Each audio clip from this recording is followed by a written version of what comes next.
I'm gonna call this meeting to order, sorry, at 6:01. We'll do roll call. Jenny? Here. Glenn? Here. Merle? Here. Kelsey? Here. Robert? He'll be here in a little bit. Blake? Here. Okay. Chair here. If you'll join me in pledge of allegiance.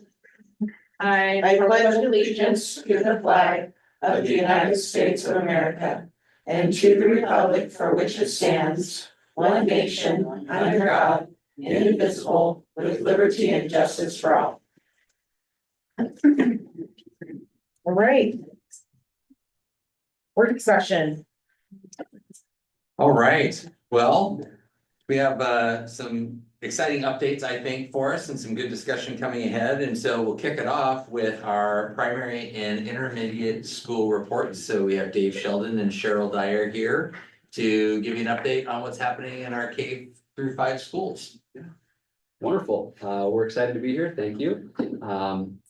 The presentation that we're going to kick off this evening just has a couple of entry slides here.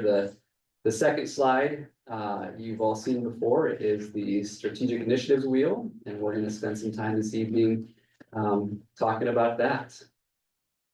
And so we'll go to the next slide, and we will begin with educator effectiveness. So we've been working a lot together with both buildings to build alignment K-5.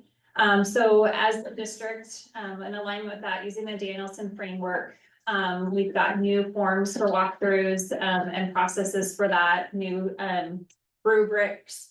And we're walking through those and working through staff on those. Our professional development calendar, at least once a month, we're getting in front of all staff to kind of have work through those district initiatives, kind of getting a pulse of what's going on, and then aligning those discussions around the needs as they're happening in the buildings. We're collaborating, we meet frequently on our forums, on our timelines, on feedback.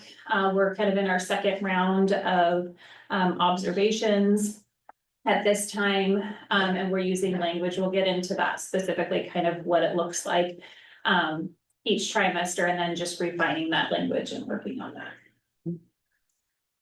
So as far as the primary school, we talked a little bit about this, but we're doing at least 3 walkthroughs or 3 observations a year. So 1 per trimester. And we're usually, so trimester 1 was the second domain of Danielson. And so that was really looking specifically at learning environments and giving specific feedback on those. And for trimester 2, the focus is on learning experiences, and so giving specific feedback on those. We're aligning to priority standards. We're looking at student growth and learning. At the primary school, we just finished our second round of testing in math and reading. And so we have that information, and we'll be having some targeted conversations around that data coming up. We are prioritizing on student language and vocabulary development. Comprehension is one thing that we're noticing through the data. We have changed some instructional practices around small group instruction. And so that is when students are grouped for a period of their day, and they have 4 to 6 students in their group, and they are targeted instruction at their level. And they rotate through. And so every student works with an adult during that time. So they might be working with an adult or a teacher or instructional assistant, and then doing independent work and working through rotations during that time. And then a highlight was we had the child development class come over in October and November, and they helped kindergarten small group. So that really was allowed kindergarten to start small groups sooner, because we were able to, in that independent time with 5 and 6-year-olds, have those high school students. They're getting that experience, but our kindergarteners really benefited from that. We were able to get those small groups up and running maybe sooner than we would have if we didn't have that additional opportunity. A lot of similar actions at the intermediate school, because you already heard Cheryl reference the fact that we are really calibrating a lot of what we're doing. So I won't try to repeat a lot of that.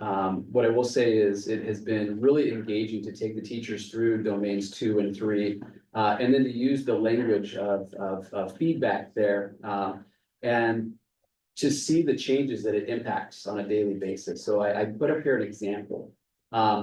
In domain 3A is really around communicating learning purposes and or learning objectives. You know, what are we learning? Why are we learning it?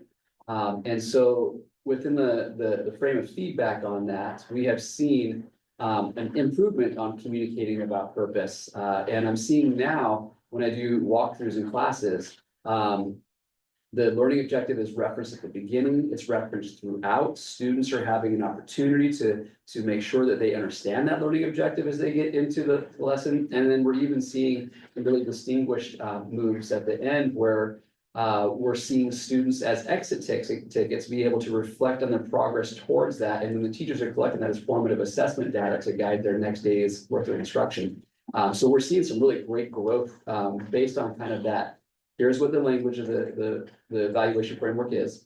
Here's from our observations, some feedback to you, and we're seeing that implemented, and it's resulting in improved instructional practices in the classroom. And that's exciting. Yeah, so we can go ahead and go for it. Perfect. All right, next part of our wheel. As far as collaborative teams, we have a common collaborative team agenda that's shared, and dedicated time on Wednesday to work in grade level or job alikes. And also our coaches will go into those grade level team meetings as needed, or, you know, administrators or whoever to go and support the work that's being done there. We've had Reading PDX, a consultant, come in October. And then we're also participating in the Oregon Demonstration Network through Stand for Children, with a partnership through ESD. So we have monthly coaching. We're doing classroom walkthroughs with our coach specifically around that small group instruction, and then giving strategic feedback to teachers through that coaching model. There was something else I was going to say, but you go for it and I'll think of If it. you get it, just jump in. Okay. Kind of very similar, again, at the intermediate school. One thing that we're really proud about is, for grades 3 through 5, we had to meet a certain amount of PE minutes. And so we created that, maybe you've heard of, us talk about Spark. It's kind of that extra PE period during the day. It's about a 30-minute chunk of time. We've created a time every Tuesday where, like myself and a couple other people that might have the availability, we cover it for the teachers.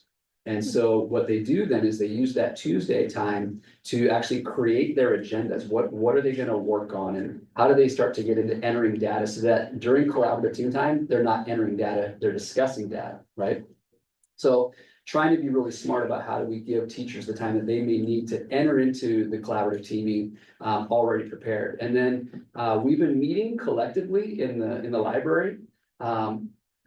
And that has actually been a pretty powerful piece to look across the room and see your colleagues doing their work, and maybe even kind of eavesdrop on their conversations. And it sparked some really great conversations between teams. And then we have a Thursday morning. So every time we have a collaborative team meeting, the following Thursday morning, we come together and we designed a protocol for sharing out. And that's been a powerful move as well, so that not only are they in the same room, learning from each other, but then the next day they're hearing where their colleagues are going. So we had mentioned in previous that we received the early literacy grant, and so a lot of this work is in alignment with that. And so high dosage tutoring is one of the components that meets those requirements for the early literacy grant. And so we have strategic materials that we're supporting our teachers with on those specific skills that the students need, based on information, based on our progress monitoring assessments. And so we have staff reading with every single student to identify those needs. We're taking additional assessments monthly usually. And then we have our continued professional development on what does high dosage tutoring look like and best practices for literacy. We have a district literacy coordinator who coordinates with our building literacy coaches, and they meet regularly and talk about what does the assessment information tell us and what other future professional developments can we provide given the current data that we're getting through these assessments. And then we're celebrating those collective commitments. We came back from winter break and celebrated the strengths that we're seeing in our students and all the hard work that the teachers are doing.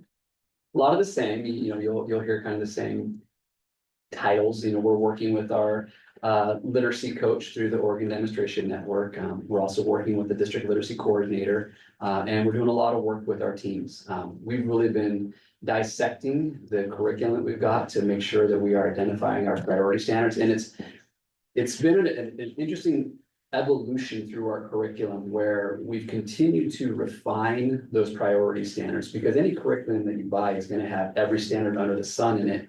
So how do we use third points such as the blueprint from the Oregon State Assessment System to kind of identify what are those levers we're supposed to be pulling, and then how do we use these folks that are bringing a literacy focus to it to say, this is the work that's important in front of us. And so there's been an ongoing evolution in that regard to our instruction, and kind of narrowing that focus. It's been pretty neat to see. We've also been really emphasizing the importance of background knowledge and how do we continue to build background knowledge simultaneously with literacy. There's a lot of research that just shows to really understand something, you've got to kind of know something about it in advance. We go to these monthly problem practices, and there's also some online courses that we've been taking through the Oregon Demonstration Network as well.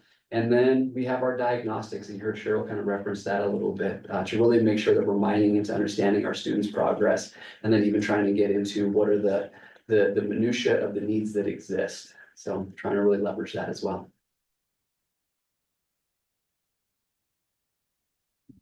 All right. And then, this is slide 9, right? That's me? Okay, slide 11. Sorry, my eyes are starting to get to a point where I need to do this. Okay, because then I lost my place. Language acquisition. Okay. Slide 11, language acquisition. All right.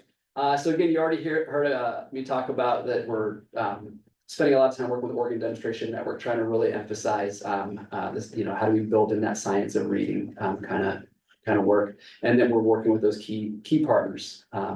The Oregon Demonstration Network has sent us this literacy coach who's been pretty neat to work with. We even did some work where we've been designing some walkthroughs to go into classrooms and have key questions that can guide us as we look for trend data. And you heard Cheryl mention this, when we gather that trend data, we use that to then design purposeful professional development. And so that's been pretty neat. And you already heard me talk about the fact that teacher teams are working with these people specifically. In fact, that literacy coach came in and worked with myself, the instructional coach, to further refine the ELA curriculum. And that was a pretty neat day that we had to work with her. So, and then we're also continuing to emphasize our collaboration with our English language development teachers. And all of this is helping us further refine what are those key vocabulary practices that we want to bring, and how do we build the background knowledge, and how do we know who our students are, and how do we put in front of them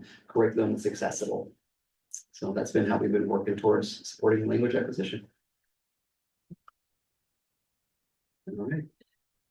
And then my final piece here, the summary. We're seeing stronger instructional practices through the Danielson framework and the feedback that's being provided. And I gave an example of that, and I could give a lot more. We're seeing our teachers do really neat things. We're seeing this collaborative team have real fidelity to diving into data. And where that might be different is, when we have a group of teachers that come together and plan, that's important work. They need time to plan. But in collaborative teams, we're planning and we're looking at data, and we're asking ourselves, what was the instructional move? Was it effective? Was it not effective? Why not? What's our next move? So it's not just focusing on the next task. It's focusing actually on that art and science of teaching and learning, and how are we being responsive to that. So that's been pretty neat. And then we're going to continue to develop our language acquisition practices. As far as next step is just continuing with all of these things, and the momentum that we've had. for the first part of the school year. I will say too, in looking at most recent data, it can break down into the actual standards. And so how are our students doing on this standard? And so we can look and see, are the majority of the students mastering that specific skill or need more support? And so we can dive down as a whole and looking at our instruction to that level, given the information that we have. And so really taking those moments to look into the information and then making strategic moves based on that. And so we don't necessarily have the entire year planned out because we may need to make some shifts and adjust to what our students need and our staff need to get us there. So we're going to deepen those collaborative teams and continue to work on all the things. Questions? I actually do have a question. How does this collaboration feed into the partnership with parents for the early literacy? Yeah, so that's a great question. We, as far as information, we share that with families as far as, at different times. And then teachers are continuing to have those conversations with those specific families. As far as as a bigger communication, I think we can look into that. Okay. Expand on that, yeah. One of the things that Chelsea Landry, as part of our district literacy grant, she's working to kind of design some systems that are really focused on that, whether it's sending out tips to families about how to increase literacy access at home. She designed some tools that went out during all the parent-teacher conferences at actually every level about great literacy resources that families can find for free.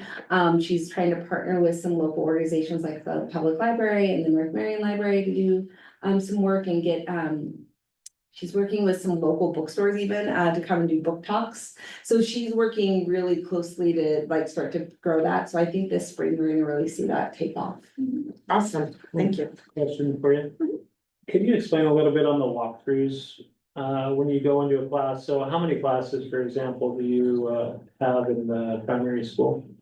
We have 5. Sorry, trying to No, you're think of good. all of it. Mapping it out in your head. 4, 4, 5, 6, 7, 8, 9, 10, 9 or 10. 10, so when you go, you have 10 per, you do it 3 times a year, so you go through, and how much time will you spend in the class? What does that look like?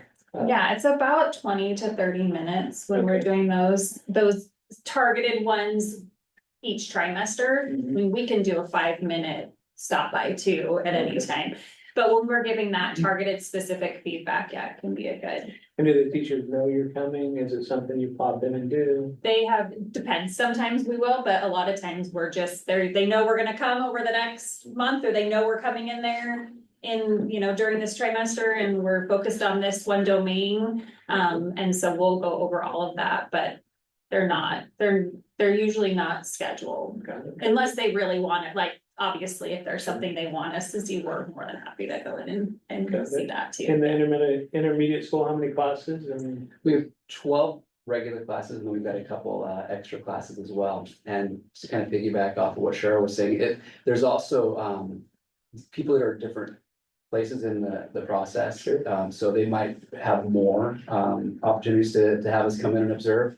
And I've been actually trying to get in and do more than one a trimester. I've got a whole, each one of us have a tracking document. And I've been telling the teachers, look, I want to try to get in 2 or 3 times. And so after a 20-30 minute time in the classroom, it's a lot of work to go back and try to synthesize all that into really productive feedback and then share it out with them. And then it's kind of an opportunity for them to give us feedback on our feedback. And sometimes they might schedule a follow-up meeting to say, hey, can you tell me more about this here? And sometimes they're just okay with what they got, and they're like, okay, I'm gonna try that, right? So, yeah. Well, one thing I learned about tonight on the coaches, could you expand a little bit on that? I hadn't heard that you had coaches that. Yeah. come in, so. So you're gonna take that one? Okay, so let's start with, you heard us mention this evening, the Oregon Demonstration Network. So this is a regional kind of state statewide initiative to help support literacy as we reframe our practices. And so we have been assigned, her name is Mary Beth Crowder Meyer, sounds like a concert. But we're in the Mary Beth Crowder Meyer concert. And really, really neat lady. And so she comes in, she does a couple virtual meetings with like myself, the instructional coach, and maybe even a couple of the teachers on occasion, once or twice a month. To kind of keep us aligned, to kind of build her in-person visits. And then she comes about once a month and spends a half a day with us. And we do walkthroughs with her. And we actually designed intentional walkthroughs. So one of the walkthroughs that we did with her, come back to the collaborative teams. In December, she and myself and some of the other coaches that I'll explain in a second, we designed what is the ideal collaborative team look like? And we went and did some walkthroughs with that, and we saw some of the stuff that we wanted to see. And so we're gonna celebrate that with staff. That's actually my next PD is to boost collaborative teams again. And so we got some really great information there, and we got some things that we're gonna call nudges, like, hey, here's where we can refine our practices as well. And so that came from working with her. She also came in and spent a half a day working with the third grade team. So that's one of our coaches. The district-wide literacy coordinator is also, that's Chelsea Landry. She's also a coach. Okay. And so she's going through every one of these buildings, K through 12, and she's getting a really unique perspective about what does it look like along that continuum from K through 12 for kids to be readers in this district, and how do we coordinate that effectively, right? And so she's a really wonderful player in that picture as well. And then in both of our buildings, we both have instructional coaches that directly work with our teachers. And that looks like a variety of things, whether it's pushing into a classroom to observe, give coaching feedback versus evaluative feedback. Or someone says, can you help me with some curriculum design? And there's a lot of systems management within some of that as well. Kind of helping implement a lot of different things. And so those are our teams. I want to thank you both. I have a kid in each school at North Marion, so it's kind of Yeah, fun to hear from them, and they both are excited with Oh, the things going on there. yeah, Thank you for sharing. yeah, absolutely. If you ever want to come in and take a deeper look, y'all are welcome anytime. Thank you. Kelsey, anything? I'm good, thank you, guys.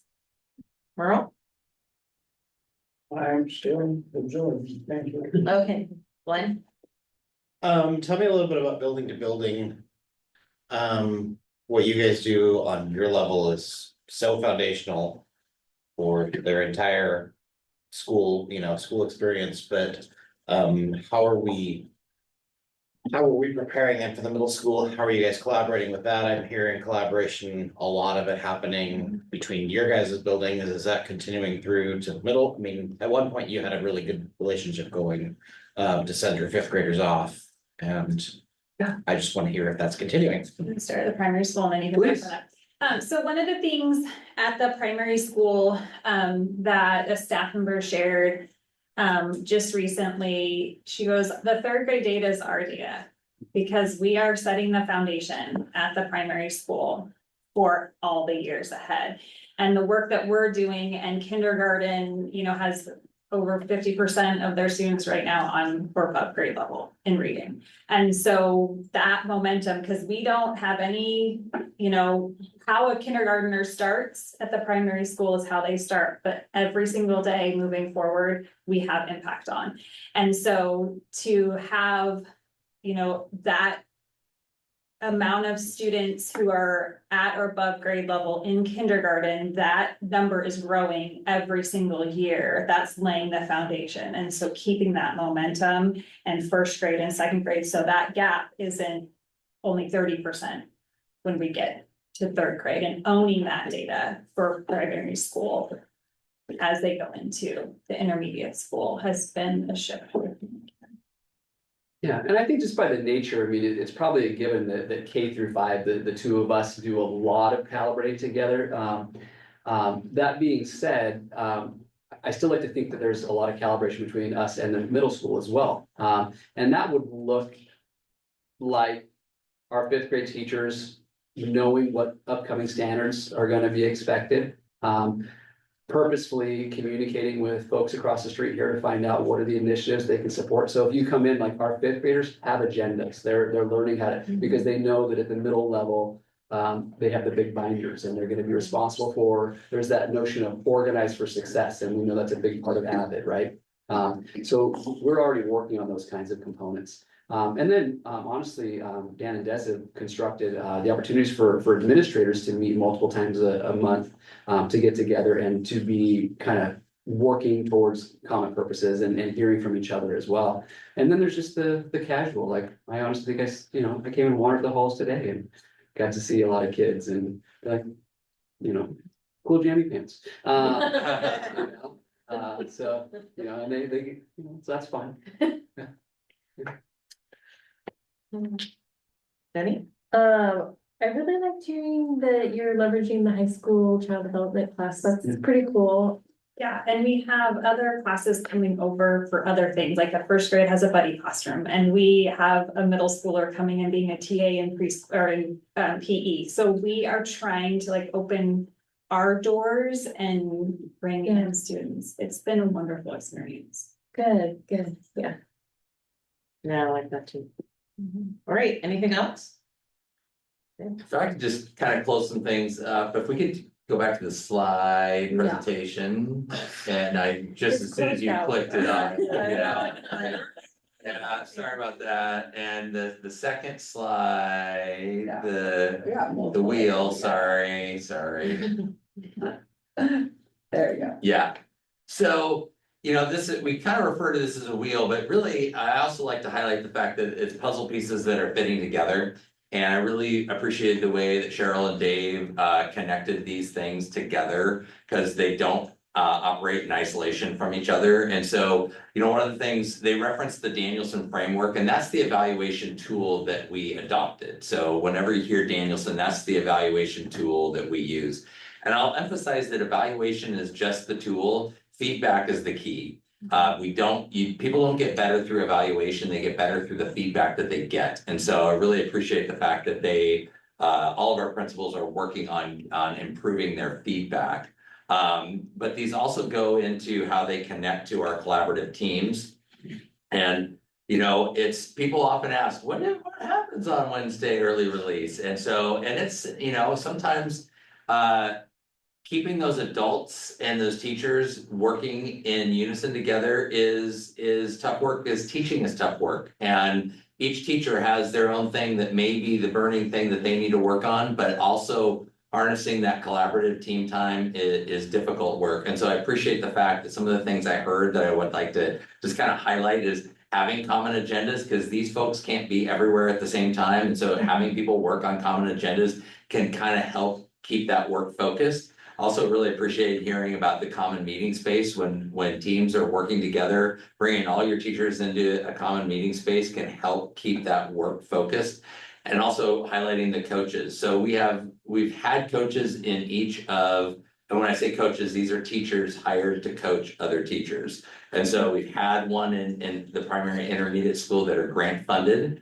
And then when we got the literacy grant, we were able to hire, as Dave talked, with a literacy coordinator that's K through 12. That's Chelsea Landry has that position. And really what you're hearing through this is trying to keep a laser focus on reading development and really making sure, because the tendency in public education is the new shiny thing and then latching onto that and not keeping a focus. So one thing I've really been impressed with Des's leadership and with these guys is Chelsea's working with both of the coaches at the primary and the intermediate to try to kind of keep that laser focus. And to your point, then how do we upscale that into the 6-12 where we don't have coaches? So those are some really good things that I heard. And also heard the term collective commitment, which is really trying to make sure that keeping that laser focus. So that the agreements that teachers are making as to how they're going to commit to the standards. Because every single day a teacher walks in, there's a new issue presenting itself, there's a new thing happening, and how do I stay focused? And it's these guys' leadership and the coaches that help maintain that focus on that. So I don't know if Des, if you have anything to. Yeah, I think the only other thing I would add to that is that, the interconnectedness of this work and the fact that we're working really hard. And what you're hearing from the principals is to build the systems so that those things keep going. That leadership can change, but there's an established like expectation and protocol in the way we do things. And I was just having a conversation with Cheryl the other day, and we're planning to meet with her instructional coach. And one of the things we talked about is, oh, here's a team that maybe is struggling a little bit with this concept. Is it time to go back to the early literacy framework and bring that team back together and reestablish our commitment? And the fact that we have a document that we put down what we're gonna do and what our vision is and where we're gonna focus, that we can go back to and say, time to revisit, not just like, oh, let's try to convince them what we remember, or let's try to convince them because we thought we had a commitment. It's like, no, we have this written down. We have made a commitment to ourselves. And that we have these coaches that are kind of the keepers of that vision. That's what's gonna keep this work going forward, is like, this is not just who's here right now with their thing to do, but something that we've written down. We've said this is the thing we're gonna do, and we have the systems in place to make sure it happens. That's the accountability piece. That's Absolutely. so, it's so Mhm. effective. Mhm. Merrill has a question. Right, go ahead. Question. Thanks, Blake. I'm thinking, Oregon Demonstration Network coach, district coach, instructional coach. Are they aligned? Are they Yeah, preaching the same doctrine? yeah, exactly. No, and that's a really good question. It's easy when it's our employees. So Chelsea and our two instructional coaches at the building, we meet continually with them. They meet with me. We're all on the same page. The demonstration network coach is someone who's actually outside of this organization. We don't pay for her at all. It's through our WESD, and it's through Stand for Children, which is a national or a statewide organization. This coach specifically is coming out of the University of Seattle. And so she is an expert in her field. And one of the first things we did is she sat down with me and I was like, this is who we are. This is what we do. You cannot talk about this, this, and this. You can talk about this, this, and this. Like, this is the work. And then as she started some of her work, she would meet with Chelsea and Chelsea would bring it back to me and go, okay, are we on the same page? So that alignment, we're constantly making sure we're moving in the same direction. And all of that goes back to that first document, which is that early literacy framework that we developed a couple of years ago when we got the grant. And same in the building level too. So same, met with us as at the building level and got our feedback and continually we're part of those conversations. So it's aligned within them too. And what's really neat, for me, and this is totally geeky, but like being part of this demonstration network it's proof that North Marion's putting themselves on the map. Because Stand for Children is a really big organization. They not only do this kind of professional development work, but they're also lobbyists. They work within the state organization when we're trying to get funding for schools, et cetera. And they are specifically working with an expert from the University of Michigan named Nell Duke. When I was at ODE, I worked with Nell Duke. She is doing some of the most foremost research on early literacy development. Her stuff is absolutely amazing. And to have direct access to this woman who is really building what literacy needs to look like in the United States. And we get to talk to her and get her feedback. And this coach gets to work with her and give us feedback on what she's saying. Like, this is, and we're North Marion, right? It's like this little teeny school district compared to, like, they're working with McMinnville. They're working with some much bigger districts than us. And it's really because of the grants that we've received and the kind of vision that we have for what literacy could be. So it's really exciting. But yes, that alignment is a constant, and it goes back to those first kind of, what is our vision for literacy in this district and how does that become our North Star? So the teachers hear a consistent message. We're trying, yeah, that's the goal, right? Well, thank you everyone for all your very, very hard and dedicated work on that. We might just stay here if that's. Yeah, Yes. yeah, no sense in moving. You're good. Just put the present. All right, so we are partway into our strategic planning process, adoption process, and so we thought it was a good time to come to you after a couple of meetings to walk you through what we've done with our group so far. And really want to come back to this design that we brought to you at the board retreat in September.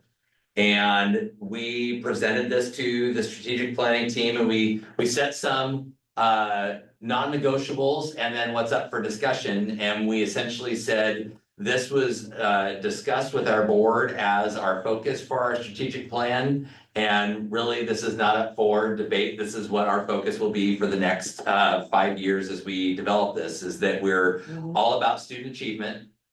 That we want a healthy culture and community, and we're always looking to improve our talent.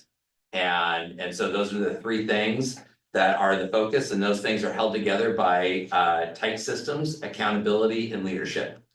And so those are kind of the non-negotiables. So our first activity was through a tool called Padlet. And it allows it to be pretty interactive and get a lot of feedback in a short amount of time and allows people to build upon it.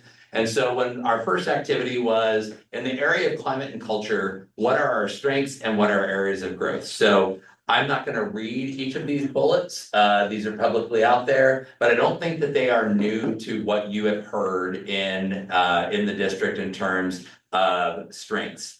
So I think, you know, from a welcoming atmosphere as a strength to the fact that we have multi-generational families here in this community, that's also a strength of this community. And so I think that those are things that you've heard, but we've also heard areas of growth.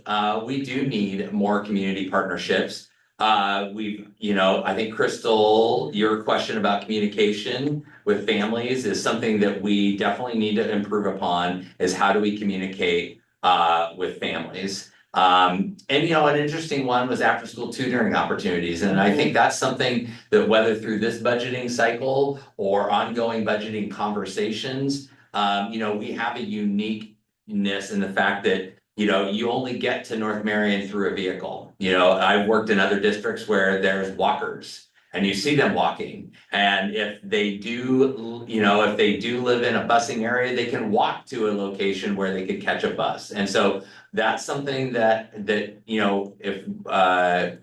we've heard our families loud and clear talk about more after school tutoring opportunities. So I think that was nice that was brought out, and that's going to be something that we'll be discussing more in the future. Student achievement, we've heard some of these things in terms of what's worked. I don't know if cell phone policy is a student achievement thing, but I'm sure people can create a nexus there. But I think part of it is people are pretty happy with how it's rolled out. So that's a good thing. It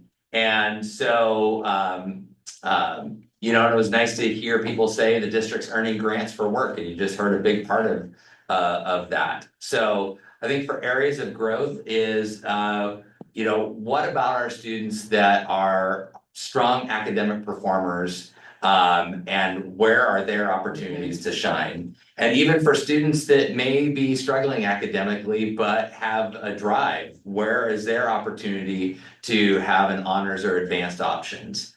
And so again, not trying to read every single bullet, but also, where are our aligned grading and communication processes? And we've heard that before, or practices. So those are some things that, you've been hearing before, and and with your constituents, they came out during this process. And then talent development, here's just a few things and it was great to hear that instructional coaches are a key part of that talent development. Some areas of growth is how do we retain, how do we support new teachers? And I think it was also brought out that, there has been some administrative turnover, and that does make an impact on holding on to people when we've had some principal turnover. So that was the recap from the first meeting we had. So I'll pause there for questions on what you saw there, or Des, if you have anything to add to that. The feedback there is a combination of because there was even more that was said, but we then gave that to people and said, of the things that have been said, what are the things that resonate with you the most? So these are the like hot top vote getters, I guess, are the way to describe it. So that's it. Any questions on that so far? There was a bullet point about, sustained focus on initiatives, don't abandon them. Is there some hesitance among some staff to embrace those? We talked about it in the last presentation too. Which one? Talent development. Okay. I think it's more the feeling that sometimes when you get a new leader, this was actually during the conversation was specifically related to new leadership. That you will get going on a new initiative and then you'll get a new leader and they're like, never mind that, here's my pet project. And so then we lose focus. So the feeling that we need to keep with things so that we have an opportunity to really get them in place before we jump to the new thing. And that more sustained leadership will help with that.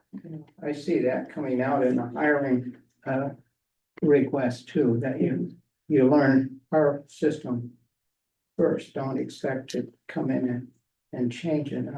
I know your last presentation, I got that initiative, continue, it's like keep on keeping on. Don't leave off, but deepen it rather than leave it and try something new. I like that. I had read this as plus and minus, like it was good to have some new focus, and I'm seeing that's not necessarily what we're saying here. We're saying No, the that's- opposite. that's- That's something they want to make sure we really focus on not doing as much I anymore. see that more clearly. Thank you. All right, not hearing anymore, we'll kind of go on to the second meeting where we gave a lot of data. You know, and it was really taking what we've presented to you as a board over the last couple of years and giving it to this committee to discuss, and we put people in groups in 2s and 3s to get some feedback. And so this was a brief summary of what was shared with us from that. And so from our focus on student achievement, so low and inconsistent performance, which we've talked about as a board. And we've also talked about, you know, the language demographic or the language development and other demographics that may be impacting those low performances. And then the questions that people asked, which I thought were really, you know, well thought out, is, you know, what are the things that are within our control to change? So I think that that's a really valid question to be asking. I think, how do we compare to similar sized districts, which was the data, we'd given them so much data that we didn't provide that to them, but that's something that we could easily do. I think how are we tracking the effectiveness of current initiatives? And that is a really tough question, because it really goes to what you were talking about, Merle, is how long do you give something to keep trying? You know, I mean, we don't want to be, you know, suffer the fate of NCAA head football coaches, where you get one season and if you don't turn it around, you're gone. And at the same time, you also don't want to keep trying something over and over. And so it's really finding that balance of how do you give something its opportunity to be successful, but also, you know, then not also have something that people are really getting frustrated with and not seeing the results. And I think it's probably dependent upon what issue or what initiative we're talking about. But, you know, in most cases, most things do take 3 to 5 years to fully implement. So I think that there has to be some stick to itness.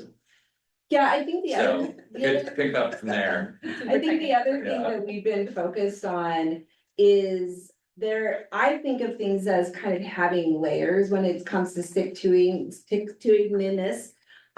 So for example, the early literacy work is really centered on the science of reading. And that is based on brain research, how do brains develop, how do brains absorb language, etc. That's solid. is not gonna change. That's based in like years and years of research. So we can say, we're gonna stick with doing the science of reading, but within the science of reading, there's lots of different strategies we can try.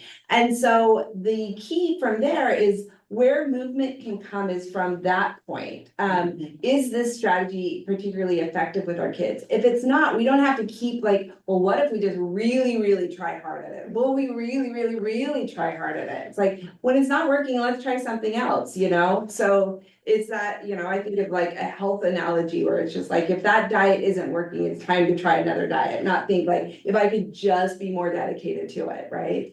If it's not working, there's other things that are getting in the way, time to try new things. And finally, on, you know, I think the last question on that point is, you know, how do issues of student movement impact their achievement? So I think one thing that's unique to North Marion, I remember kind of being blown away at high school graduation when I don't know the exact number, but it was over 50% of the students had gone K through 12. You know, so it'd be really interesting to look at that as a data point as how long they've been in our system versus moving in. And I think equally to that is if let's say the data were to say that students that have been in our system since kindergarten, or at least a significant amount of time, if they are performing well, then what systems do we have in place? If the overall data point is being pulled down by students that are moving in, do we have a quick onboarding? And I say onboarding, but a really high impactful, get you up to speed with our kids that have been here, so that we are more readily responsive if that data exists, but more readily responsive to support kids that are coming in, that may be moving in, that may be coming from situations that they don't have as successful a school experience. And I would say the same thing for our language learners, is to if some of the data is demonstrating that our students that are not coming from where English is their primary home language, are we equipped to support them to have their English performance be on par with those that come from English speaking families? So those are just some things that I think that we'll be working through with as a team. So I'll pause there. Any questions on the student achievement pieces? Good. Like, When do you call them move-ins? If they come at first grade, or do you give them a few years before you count them that way? I don't think we've actually ever tracked the data in this way. This came from some teachers who said that at their school, I think it was a middle school teacher, was saying at their school, they were specifically pulling data and noticing like, oh, this student who moved in at one point and did not start with us through kindergarten was struggling to get to the level of students who had been with us the entire time. And so she thought it was an interesting data point, potentially to look at. Well, it is, and not only academically, but there's a social factor too. If they lose their friends, they have to start over. Yeah. And what causes people to move too, right? I think plenty of people have positive reasons to move, like I got a new house or what, but sometimes it's circumstances that have also impacted their schooling experience. And I think when people are asking those questions, they're asking them because I think generally consensus is we're not satisfied with our student performance results. And I'm not saying that people are looking at that for the excuse making, but trying to, I think, better understand it. So can we respond to it more with a better focus? So if we know that about students that move in, you know, what can we quickly identify? Are they on track? And if not, what supports do they need? Because I do think that, especially with multi-generational families, how do we assimilate kids into becoming North Marion students? You know, if we became a place that had a particular way of functioning, how do we bring people in and have them feel assimilated into being North Marion and being proud of that? All right, so lastly is a little preview. This is a preview of what we're doing this Thursday with our planning team. So we wanted to just kind of give you a snapshot of what the strategic plan will kind of look like when we get it all completed. We specifically just gave you feedback that we received about student data, the student achievement. This week, we'll be looking at information, data that pertains to climate and culture, as well as some data that pertains to staff development. And then what we're gonna do is bring all these ideas together. For each of the areas, we're gonna work with the team to develop a vision for each of the categories. So this is just a sample of a vision statement around student achievement. And then we're gonna develop some performance indicators. So this is just an example of one that could come up, like a performance indicator that we're going to improve student growth and proficiency on the state assessments by increasing, et cetera. So there's probably like 5 or 6 different performance indicators that we want to work on in each of the different categories. Our teams will have an opportunity to think about what would we want those to be? And then from there, we'll figure out what data would we use to measure whether or not we're achieving that goal. Because it's usually not just one piece of data, but actually a culmination of a lot of different pieces. And then from there, the hope is to get feedback from the team on what strategic initiatives are aligned to actually moving that data forward. So our hope is that we'll leave the meeting on Thursday with a list of different performance indicators that that team would like to see us focus on, as well as linking the data that we could use to measure the success of those performance indicators. And then the meeting after that will be around the actual strategic initiatives. So we have a meeting this Thursday to finish the data discussion, and then February 12th to identify performance indicators. Developing February 26th, develop possible strategic initiatives, and then March 3rd to review a draft plan before we bring something for your input and review. So it's been an ambitious timeline, but one we think that we can move through and move forward on. All right. Anything else? You guys good? All right, moving on. Moving on. All right, principal search preview. So we have our primary school principal position is now posted and out there, so the search has begun for that. And so the presentation that's linked on the agenda is what was presented to the primary school staff on Thursday of last week.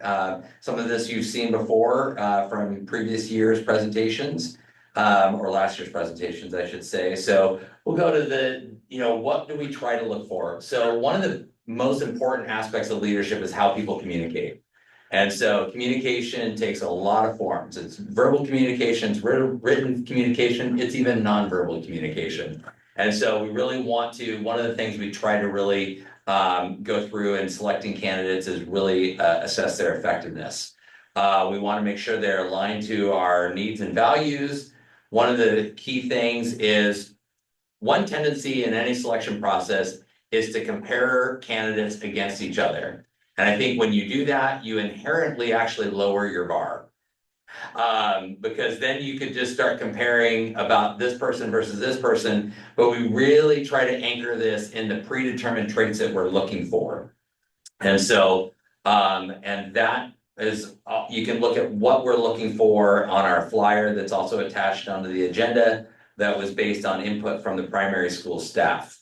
The other thing we do is we have multiple stages to determine a broad array of skills. We also do a task-based approach because one of my mantras is don't let anybody talk their way into a job. They have to demonstrate it. And that, really what I tell the schools is, we're doing everything to mitigate risk to the greatest extent possible. And I say mitigate risk because there's no foolproof hiring process.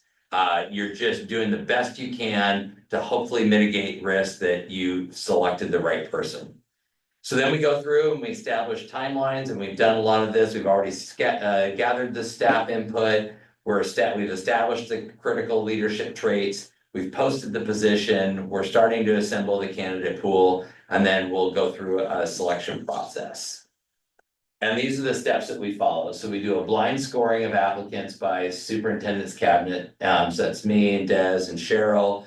And when I say blind scoring is we're looking at their application materials separately and then ranking them 1 through 4. 1 being we absolutely need to bring them in, and 4 we shouldn't bother looking at their application materials again. And because we all view these very distinctively different. And so if I'm a 1 on somebody and Des is a 4, I wanna know why she thinks that we should not bother in looking at that candidate. She should wanna know why I think this is a must person. And you know, what did she catch a red flag that I missed? Did I find something that I think really makes me curious about a candidate? So that really helps, in that selection process. And the other thing is, early in that process, I cast a wide net. You cannot judge people by paper. If I'm remotely curious, I'm willing to invest 20 or so minutes getting to know somebody, to learn a little bit more about them. And that's where step 2 with an on-demand writing prompt and some screening interviews. So it's a really relatively low commitment on the district's part to get to know as many candidates who were interested in coming to North Marion. After that, we do a performance task. And after that, then we set up an opportunity. And by this point, we could be down to, again, when we're measuring against a predetermined standard, we're talking about, it could be 1 candidate, it could be 3 candidates, it could be 4 candidates. What's a risky move on my part is that when I put them in front of staff, I have to know that these are viable candidates for me. Because if a staff, because I can tell staff to say, you're judging against the rubric, but when they meet 3 or 4 different people, they might fall in love with one of those candidates. And it's politically dangerous for me to know that they fell in love with one of those candidates, that if I'm not pretty sold on those candidates. But I also believe this creates a lot of investment on the staff's part as well, because I'm not relying on 2 or 3 staff members to try to represent the views of, 40 people. I'm letting all 40 people of a school kind of get to meet them and give me their confidence rating in the candidate that they've just got to meet. And I also try to remind staff that you've only met this candidate for 30 minutes and that's about as much as you know. So this is a gut response on what these people's first impressions. From there, we do formal reference checks. We do reference checks, informal ones, which are usually electronic stored. Type of people are given, informal feedback. The informal reference checks don't hold a lot of weight with me because these are people that the candidates have chosen. You're only gonna pick the people that like you. So I try to dig deeper on the formal part. We do site visits if necessary, and then a final interview, which is really about me stating my expectations for them and want to make sure it's a good fit for the candidates. So here's our timeline. And I have asked Kelsey to be an observer of this process. And so be working with her to make sure that these dates work. And then this presentation will be in front of our middle school staff this Thursday. Nearly identical with the exception of dates changing because in the case of both primary and intermediate, both principals are serving in interim capacities. And so we'll be getting the middle school's feedback and posting that position likely this Friday as well. And if you'd like to know, there is the feedback from the flyer that Des put together based on the feedback from the primary school. Any questions? How many applicants do you think you'll have? I feel like it's so different nowadays. It is, I would hope that we could have at least 10. And Yeah, qualified people, that not just like yeah, well, Like Yeah. now, like 10 applicants total is not uncommon these days. It's interesting, like I always compare it to my very first admin job, there were 72 people who applied for it. And nowadays, like for you to get 20 is like, wow, a lot of people are super interested. That's really a lot. It's Yeah. pretty high, so yeah, 12 to 15. That would be healthy. That's a healthy candidate pool these days. yeah, Not for us, I mean, in general, I've been a part of hiring processes at other districts where we got 7 people who applied. administrative programs have struggled to get candidates to commit to administrative programs. I think some teachers are looking at that job going, no, thank you. So there's been a lot of retirements of people moving out of administrators. So just like a lot of places, I think there's not a huge pool. And so that's why I really tell our staff, And you all use your networks to share with who you know. I'm out there recruiting people, trying to get them to be interested in North Marion and come here, so, If a top candidate isn't found, will you go back out? yes. We never settle. You know, we never settle. If I can't bring a viable candidate to the staff, I won't at all. Explain the process, how does that work? We just basically announce it's a failed search and we repost the position, you know, so there's a position close date, so by which candidates cannot. You know, apply any longer, and then we would repost the position and probably post it until filled and try to see, you know, maybe someone's life circumstance changed and now they're interested, so. I feel like this time frame is the best time frame to get out and in front of the kind of the rush. I think you'll see a lot more postings after spring break in other districts, and so we're trying to get out in front of it a little bit. How do you balance that side with if someone's willing and able to? You have to give reasoning why the position isn't filled to them? To the staff? No. To the candidates? Yeah. Not, you know, I mean, I would try to give more specific, I mean, I feel like this is a learning organization, so you should tell people why. But it could be as simply, we just don't think it's the right fit. I would try to be as specific to help them be a better candidate in the future and be as honest as I could be. But really, if it's just not a right fit, it's not a right fit. So. I will say, having, experienced Dan's process last year, and it's very different than ones I've been in other districts, I was really pleased by the quality of the candidates we got, the process itself, and then I think the other piece to that point that Dan was making around measuring it against the standard versus against the pool. Because when you're measuring against the pool, you'll very quickly hire the tallest short person. Sure. Right? And it's it's great, but we were looking, but compared to everyone else, we're really looking instead to say, this is the height we need you to get to. And if you're not there, we'll start over. And it was really, I've been in processes, Dan and I were talking about it just today, where that concept of before we go to staff, the people we put in front of them are the people where we're choose any of them. We're so pleased with them. We will be happy with whoever you pick. So you don't go through each step, then you'll close it off if it's not.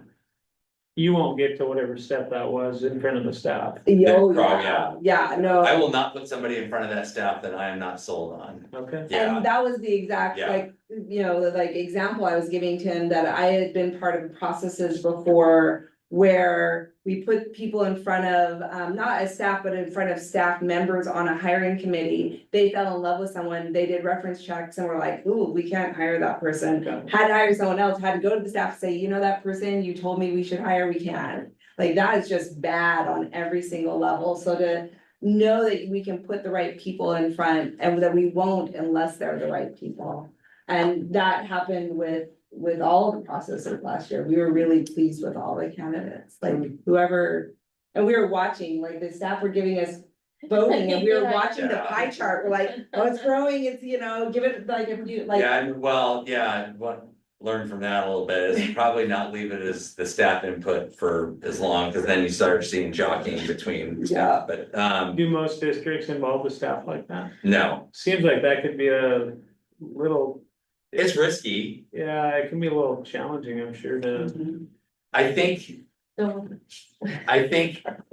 tough balance is I've been in districts where they get no say, and the larger districts can get away with that a little bit. Because the district office can be more removed from the classroom, so there's a little bit more of defense of that. But I've also been in situations where they wanted to involve staff, and I think having 2 or 3 staff leaders be the spokespeople for the entire group. And sometimes you can get people on there that have their own motives and agendas, and then you're kind of stuck dealing with somebody who's on your team that you can kind of clearly see as maybe on there protecting their interests. And I think you really mitigate that by actually putting the whole staff out there where they're giving a basic competence rating And what concern, and then share with me your concerns. And these are all anonymous. Well, what, if you have 50 staff members giving you, you know, a 1 to 4 confidence rating and, you know, 80% of it are positive, that's a pretty good indicator that their at least initial gut response is, I feel positive about this candidate. Because they're not gonna know much about the person beyond 30 minutes. And to give them a voice to say, but these are my concerns, you know? And that gives me some things to dig into as I go to learn, you know, finalize those decisions. Okay, this person picked up on something that I didn't see. I'm gonna dig into that. So, yeah, I will also say that one of the things that this process does is the candidates are pretty like competitive candidates look at this process and they're like, this is where I want to work because this is the standard. And there's 7 steps. If they can't hack through that, you know, they're not gonna be your person anyways. Yeah. And so even some of those disappointing phone calls where you have to tell the person that you did not get the job or you did not advance, or like, that was the toughest process I've done. And, you know, and they're like, thank you, that was, you know, that was really appreciated because they appreciate the fact that the standard's high. So. I'll just add that I was a observer for one of the positions that you hired last year. It was super thorough, super transparent, so no doubt that you'll have the same experience. Well, just want to thank you. You know, so like, one of the things I also do is like the primary school position closes on February 5th. And so our process starts on February 6th. And so one thing I do is I email every candidate that's applied and said, here's your timeline. You need to be available at these dates. If this is a conflict for you, let me know. And here's what you can expect, whether or not they get selected or not, so that we can hit the ground that very next day and it's go time. And so that they can be anticipating those sort of things. And I think they also, from just a first impression standpoint, the fact that they have all the dates and kind of a little bit of what's expected, that's a good first impression, you know, if you're that candidate, to go, wow, these guys have all of this stuff already lined out and I can start be thinking about it. Because if they're an acting principal, they're juggling a bunch of stuff. So. It was also a great first impression for us, because sometimes when the candidates were suddenly very difficult to schedule with, or were like not answering emails on a timely like basis, and it's like, we told you specifically we needed a, you know, Yeah. a date by this, and you're not responding to emails. That tells us about your communication style, or how on top of these things are you, and that was a huge Yeah. like tell through some of the process, so. Good. All right, moving on. All right, so we have a policy and an AR for first reading. And so and this is related to our community use of district facilities. And so I want to give some background as to why I'm recommending a change, and it's not to be taken lightly whatsoever in terms of this 2 sentences that are in the highlights of the use of in that first highlighted section where it says alcohol, legal drugs, marijuana, narcotics, and tobacco are prohibited on all district property. And then goes on to say the use of alcohol may be authorized by the superintendent. The superintendent will establish an application and procedures process before approval will be granted. I don't take those sentences lightly. And just, so I want to give some background as to, so why would I bring a policy like this before the board? So, last spring, there was a new professional baseball team called the Marion Berries. And they were, had a relationship with the university where they were gonna be playing their games, and that relationship was starting to, let's just put it this way, they were concerned about having a place to play. And they know about, our beautiful baseball field and approached us to say, in the event that we cannot find a place to play, could we play some of our games at your baseball field? And of course, you know, it's like, yeah, absolutely. And they said, well, one of the conditions or issues that we have is, you know, they're a professional sports team. So what are they in this for? Making money. And they said the only way we make money is through alcohol sales. You know, and so at that point I said, that is not something that I'm gonna be able, this was like an April conversation, that is not something that's gonna happen by June. But you know, I also understand that our baseball facility is a beautiful facility. And is something that we should do whatever we can to bring North Marion, people to North Marion to see. And one of these days we'll have, you know, we have some great other facilities that we need to also be looking at bringing people to. That's a separate conversation. And so in thinking through, the Berries organization has approached us about wanting to be able to host their opening season game this year at our stadium, at our field. And again, in order to make that profitable for them, they need to be able to sell alcohol on site. And so, so that is the basis for why this policy is before you. And so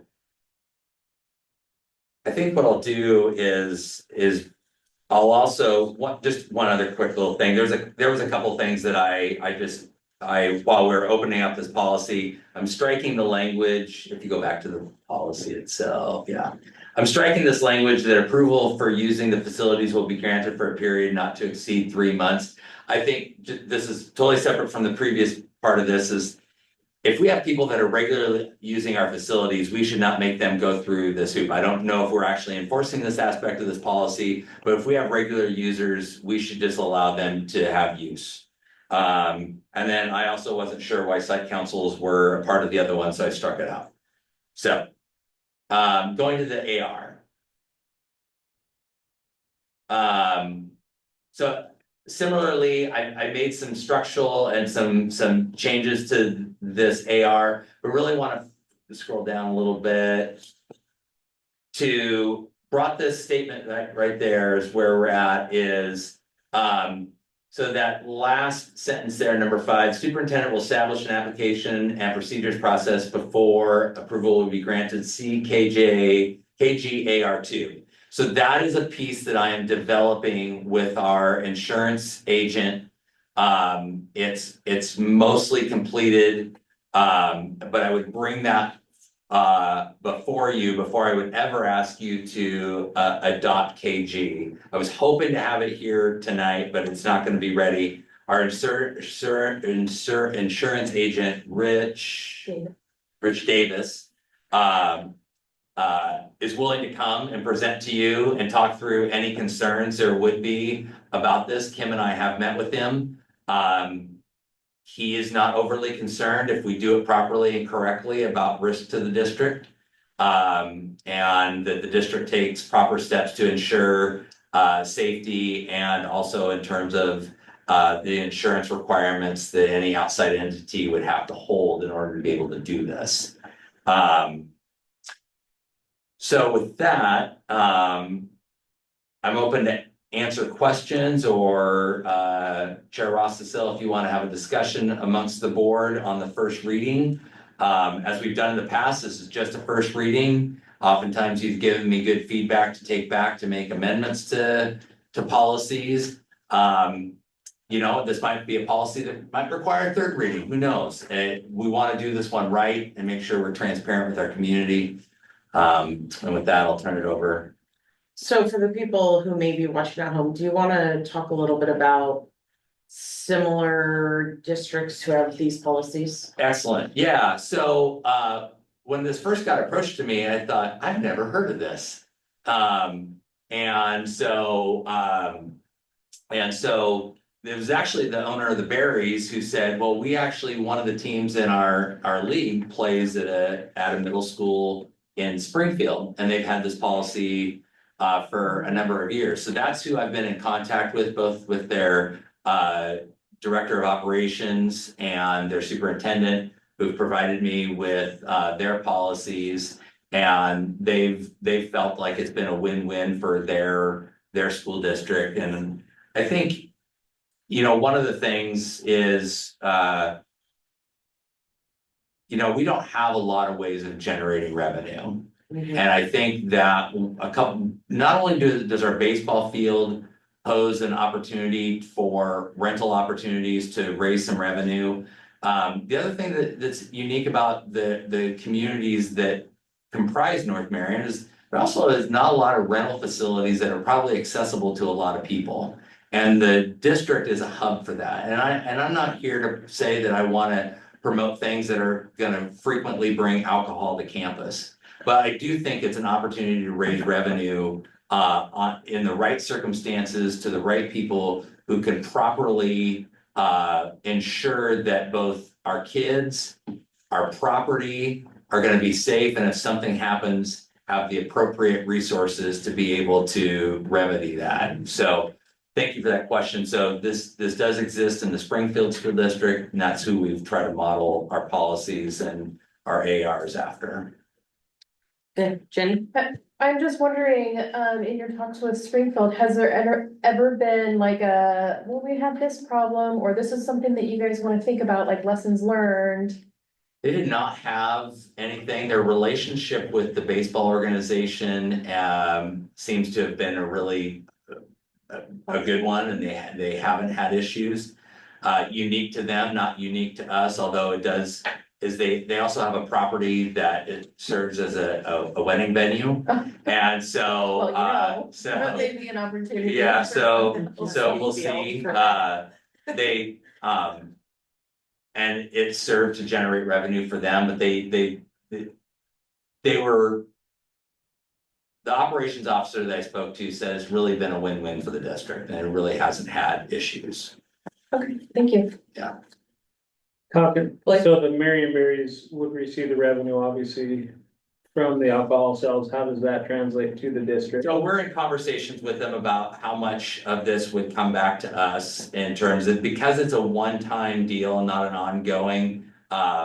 Allowing some discretion from the high school of where they would want to prioritize for it'd be really, our booster club, which isn't the district, but our booster club would get the sales from they'd run the concession stand. So separate from the berries and alcohol sales. So they would be running the concession stand and getting the proceeds from that. In talking to Tucker, there would be ticket sales that kids, these are still in developmental conversations, but ticket sales for the games that the different sports team could generate and then go into all the athletic funds. And so we're still kind of working through where it would benefit. I think being a one-off, it's a little bit more open for how we would benefit, but I think our athletic programs could stand to get a nice shot in the arm.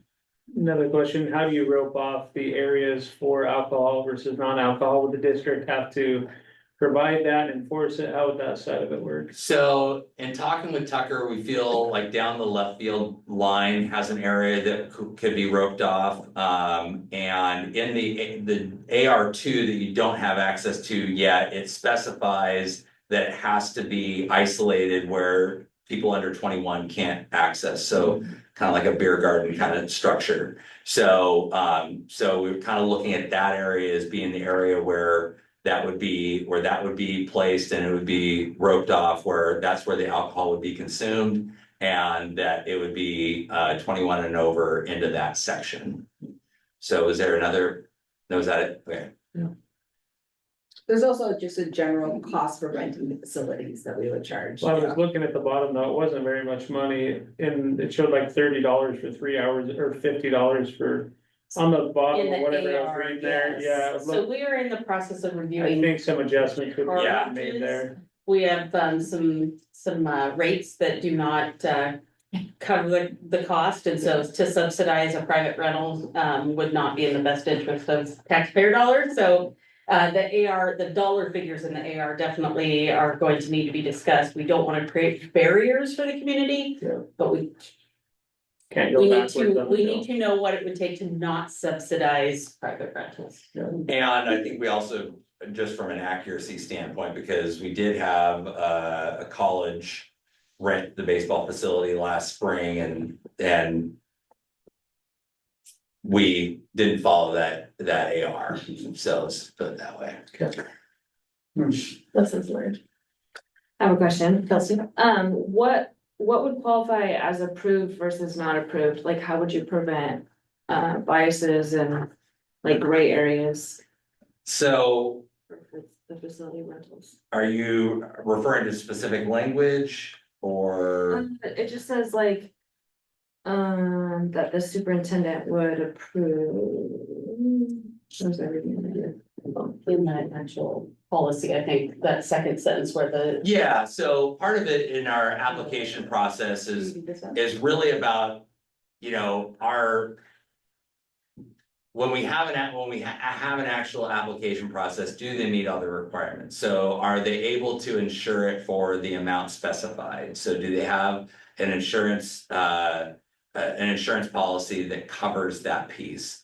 Have they followed all of the OLCC requirements? You know, one thing that Rich, our insurance agent, talked about is making sure that even though they can be OLCC licensed, are they a vendor are they an alcohol, whoever is providing alcohol service, you know, what is their experience? What are they, what is their history and experience in doing that? So I can't answer specifically, but I can say that the insurance piece, the OLCC requirements, and then also determining, do we have an established approved vendors that we are comfortable doing that service for an outside organization? I don't know if Rich brought up anything else related to that. Really kind of touched on it, and that's really where we're leaning heavily right now is starting this conversation with first read. Rich Davis, our insurance agent, he in his other lines has a lot of venues, and so he's very familiar with, you know, the requirements. OLCC is very strict about having an approved site plan for every single event.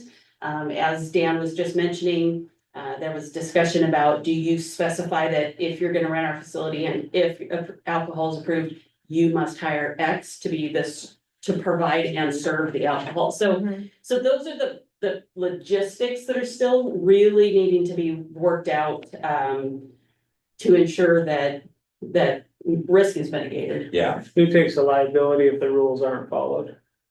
what's that? Who takes the risk or the liability if the rules aren't followed, if someone's not on the left field line drinking alcohol in that area, or how do you, is it? So the district, is it organization how does that work? and the vendors would have to be responsible for enforcing that, and But not the obviously. district. Yeah, we're not gonna be in the business of No, trying to manage that. So that is all of what they're needing to bring with them to be able to manage that, cause. You know, we'll be there to observe and make sure that this is a good thing and to make sure that if our, you know, cause I could imagine. Having been to the baseball, you know, behind the first base side is where kind of kids hang out and stuff like that by the concession stand. Is it a good experience for them? And that they're safe. We're in the business of making sure kids are safe. If an entity wants to come in, they need to be sure that they are managing that part effectively. Merle? Anything? Question. Okay, Glenn? Well, having been really involved with auction for 10 years. I'm in favor of looking at this, because really we ran out of places to go to. There was no place in district that we could have held the auction. And the school was not, you know, just wasn't an option because liquor sales were part of our business plan. Yeah, And we wanted an adult event that the patrons of North Marion could go to. Having said that, the specific policy language, I would like to see something that says, you know, following all the OLCC, because they're numerous. You have to have your local police jurisdiction on board. You have to have the insurance in place. You have to have a protein that you're serving. If you're serving, you know, if you're selling spirits, if you're selling, depending on the level of, I mean, you know, it's a process, because I always was in charge of the paperwork and and getting those approvals. Even when we were doing, when we were at Wellspring for a lot of years, and you know, we had to get city or Woodburn Police Department to sign off on those, you know, on those things. And,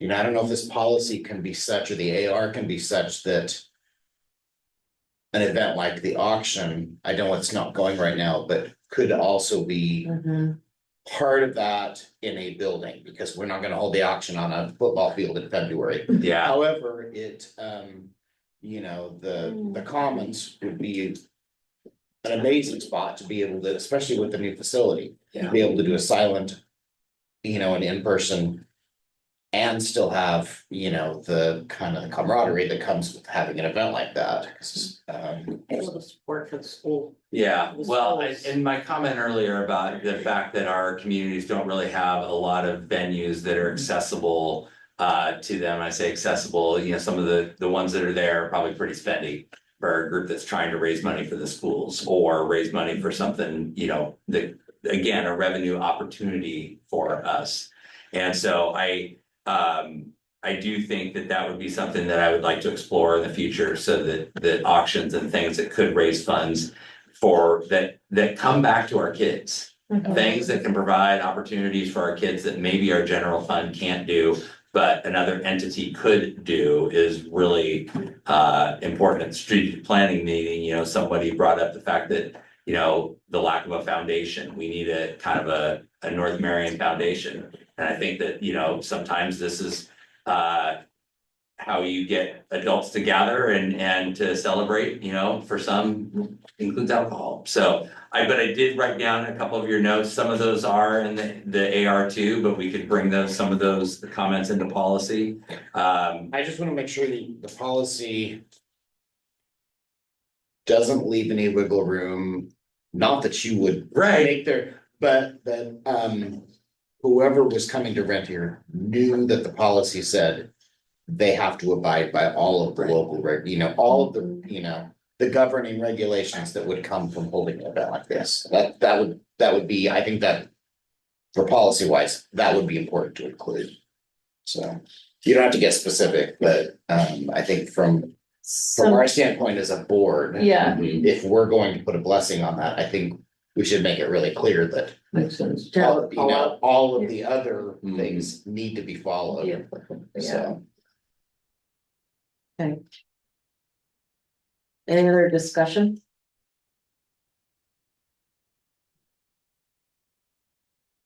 Would somebody be interested in doing, what is that called, first reading? I'll make a motion that we accept this as first reading, policy KG. Do we still do first readings on it? Not, I'm new to this, but it was a question where we go through and approve the first reading. No, this is a first reading, so there are times that we'll do a first reading with adoption. Okay. But this kind of a policy where it's new to our district, Dan has voiced that he's gonna be working on several things. We'll have a first reading, a second reading, and then an adoption. Okay. So hearing a first reading, do I hear a second? Oh, we don't have to vote on this, do we? That's what I was trying to Okay, ask. Yeah. sorry. Bring that up Oh, without- No, you don't need them. No, it was So on this- there. Okay, This is thank in the you. record that we've had a first reading, and you know, the only time the board needs to vote is when we go for adoption. Yes, sorry. Yeah, no, We had that conversation. we I did have totally that forgot about it. conversation, but. Yeah, this I was- dug that out from the 7 year. Yeah. Thanks, Yeah. Blake. All right, so thank you. Anything else you need on that? or You're No, good. I really Okay. appreciate the feedback, the discussion. Yeah. So we're to 2 action items. So we have the corrective audit action plan. So I'll turn it over to Kim. Thank you very much. So tonight I have presented some documents for your consideration. So when a financial audit identifies a finding, the district is required to develop what's known as a corrective action plan.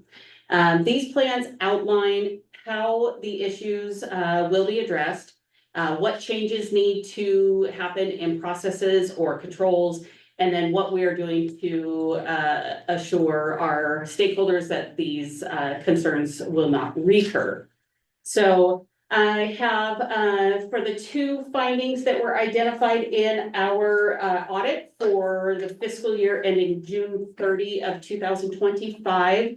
There was one audit, 2025-001, that related to, the discovery, and disclosure of some leave balance, inaccuracies. There was a new, GASB implementation, Government Accounting Standards Board, that now we must put a dollar amount on the amount of sick leave that we have in our system for our staff, and we must report that as a liability. That was millions of dollars that was added to as a liability and to our net statement of net position. But through that process, it was discovered that there were some discrepancies in some leave balances. And so one of the findings is that liability could be misstated if those leave balances are not accurate. My corrective action plan for that is that there were some modifications made in the accounting system that will avoid the duplication of accruals that were identified and ensuring proper rollover of leave balances between fiscal years. Additionally, we're changing how some of our systems talk and how that data integration happens and is validated. So we'll be taking care of that with my corrective action plan of 2025-001. For 2025-002 audit finding, there was a stipend payment to one employee that was charged to a federal Title I grant. The employee was not performing Title I services as part of that stipend, so that $750 should have been paid from a different fund. And that was identified this year. Unfortunately, that had been in place for a couple of years, but was part of our sampling this year. And so to correct that, there was another setting within the system that allows, they call them modules, but different parts of the system to talk differently between each other. And so you can actually validate data in two different areas, ensuring that your staff who are identified to be serving these federally funded programs don't have any of these small little extra pieces. So again, another system control that has already been implemented, and I've presented to you that is how that is being corrected. So tonight, the action we're requesting is the review and approval of corrective action plan 2025-001 and 2025-002. Any questions on those? Do you need to vote on this or you good? Yeah, this is board act. Oh, It is an action. It is. Okay.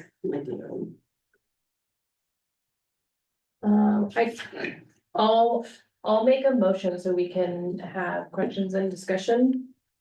And make a motion that we approve the corrective audit action plan for 2025-001-002. Yeah, and corrective action plan for finding 2025-002. All right, do I hear a second? A second. Oh, discussion?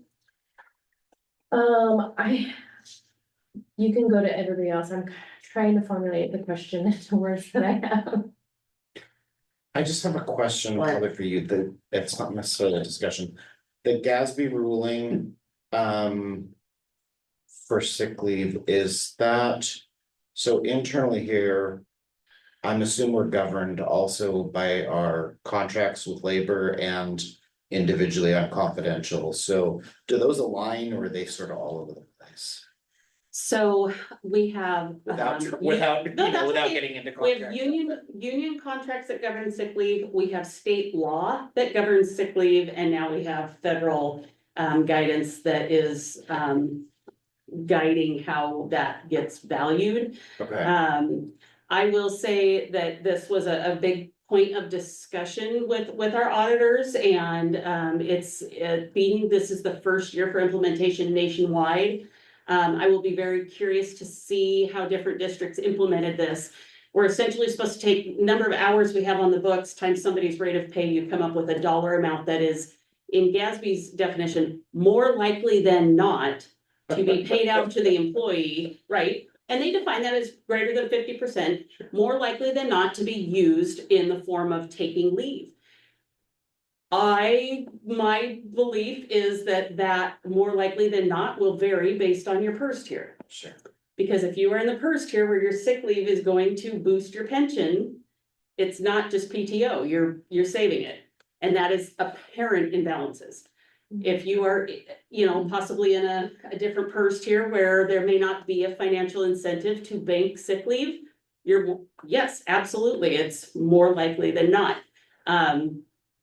We went back and forth and because there was not clear guidance from the federal agency that was pushing this down, unfortunately, all balances were counted as more likely than not to be used. And I just personally experience what we see, it's interesting. So I'll be curious to see how it comes about, and maybe we restate that liability in future audits. Well, that's, I guess my second question is, if it is the liability, how do you at some point exhaust that off your balance sheet into something, what does it morph into? It was Does always, it magically it was always a disappear? liability, it's just stated now. Yeah. It's very- stated now, it's actually just cleaning it up, I don't see it as a big deal. It's Those fun, now it puts a number to it, instead of having an unknown muddy water they're looking into, now it's monthly, right? So- It's a zero. You are right on, and GASB 87, GASB 96, they do all the same thing. It used to be, where if we go by textbooks, you might spend $250,000 on what's called a textbook adoption. And now a lot of times people are buying subscriptions, right? And it's an online access to a live product, which is great, it's getting updated.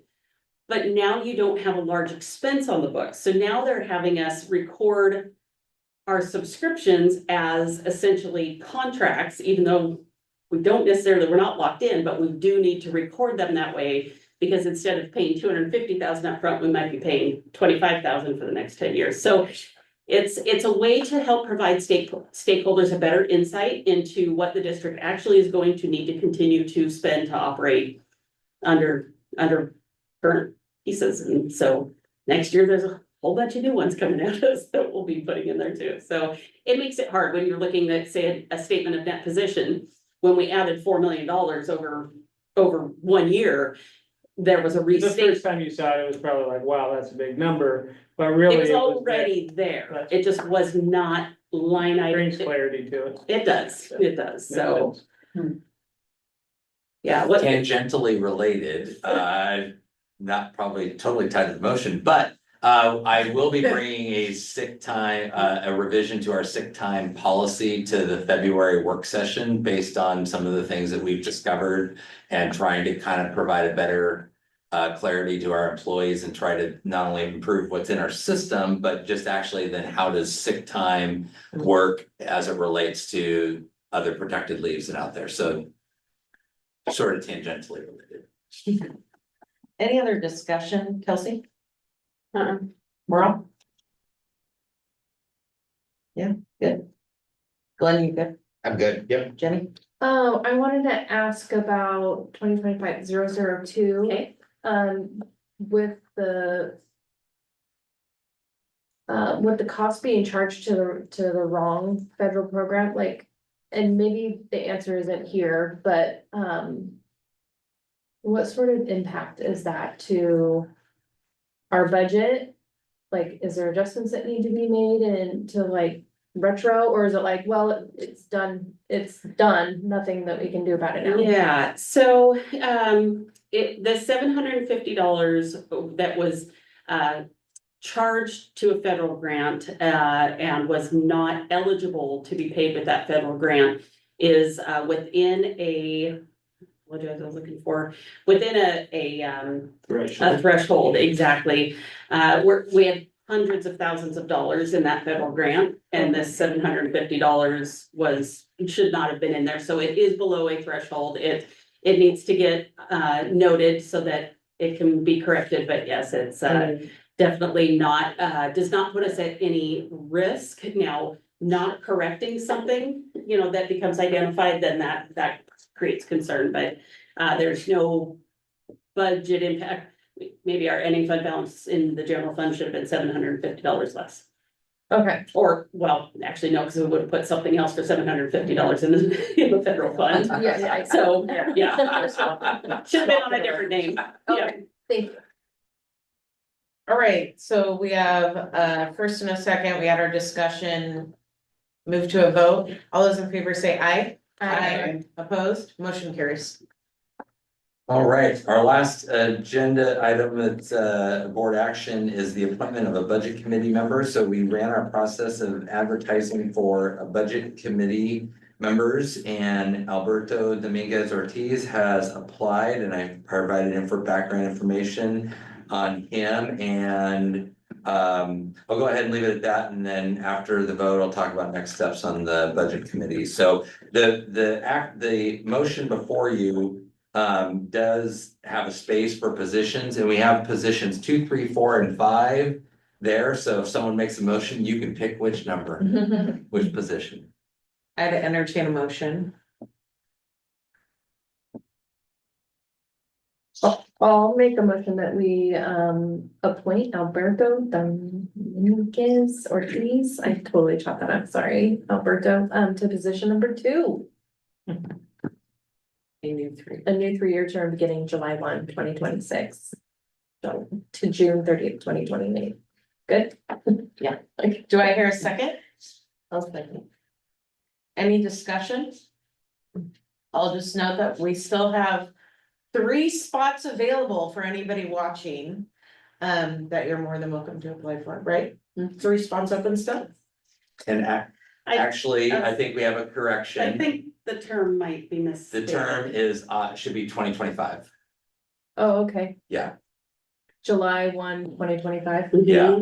To June to 30th. June Yeah. 30th, Yes. 2028. Yes. Okay, I will amend my motion to vote to appoint Alberto to position number 2, 3-year term beginning July 1, 2026 to June 30th. No, 2025. Oh my gosh, 2025 Or you could just say a new 3-year term as presented. as presented. Oh, the No. motion's even there. Okay, I will read this motion back.